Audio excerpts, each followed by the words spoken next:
Just a few, yeah. Obviously, you know, Cody was late coming out today. He had to deal with his toe that had been bothering him throughout the ball game, and we felt like we wanted to take care of it sooner rather than later. So this morning was the first chance we could to have a procedure done to get it, in our opinion, cleaned up.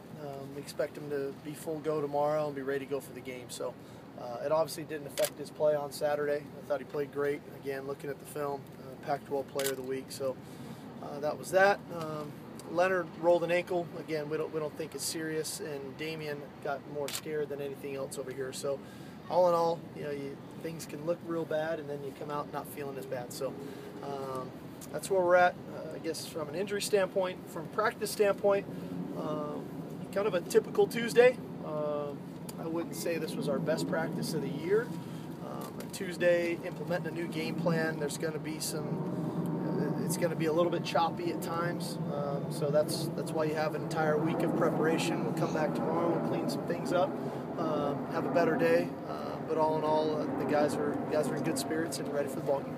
Coach, can some of that reason for not being as sharp as you wanted to today, and the hangover from the victory last Saturday, guys kind of still thinking about that?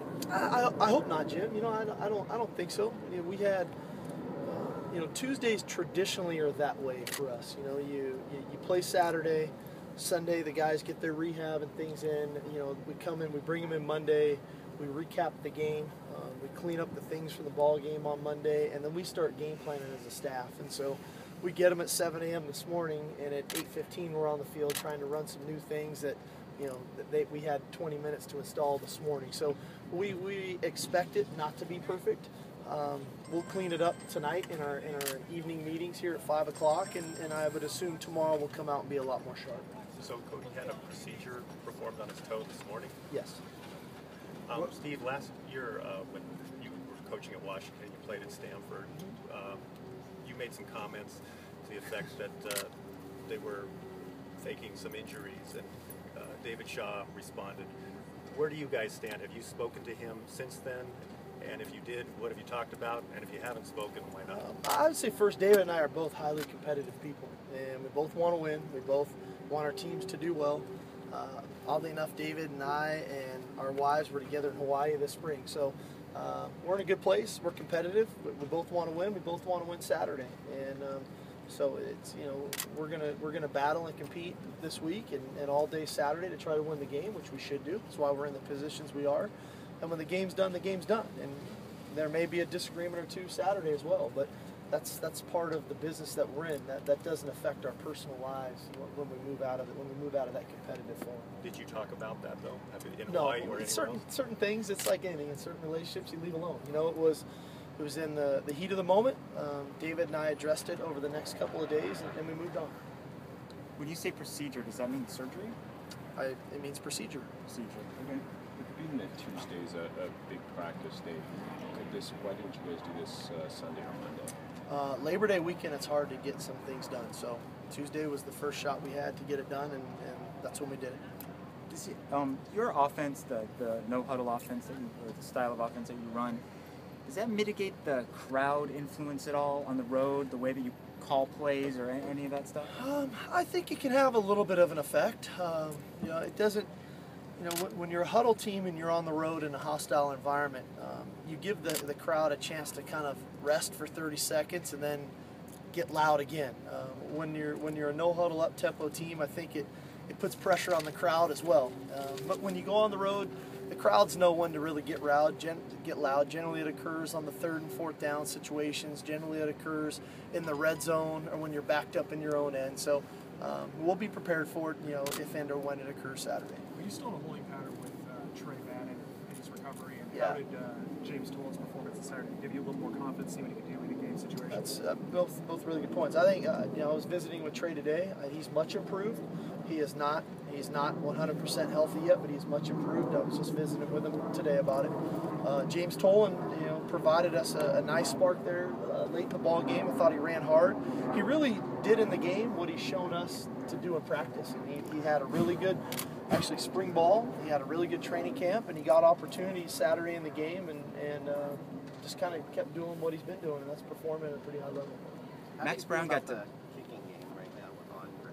You know, I wish he would have made the field goal, quite honestly, because he had a good training camp. And you know, one of the keys, which we talked about Cody in the post game about that whole next play mentality of, you know, not every play is going to be perfect and moving on to the next one. You know, the one issue I visited with Andre on was, you know, he misses that kick at the end of the first half, which is very makeable for him. And then he comes out in the first kickoff to start the second half. We kick the ball off out of bounds. And so for him, a lot like Cody and a lot like a lot of our players, that ability to learn from a mistake and or a positive play and then move on to the next one and not carry some of those thoughts with you. So that's something that we've been focusing on for this week with Andre. Steve, a lot of programs across the country will play a softer schedule the first 2 or 3 weeks.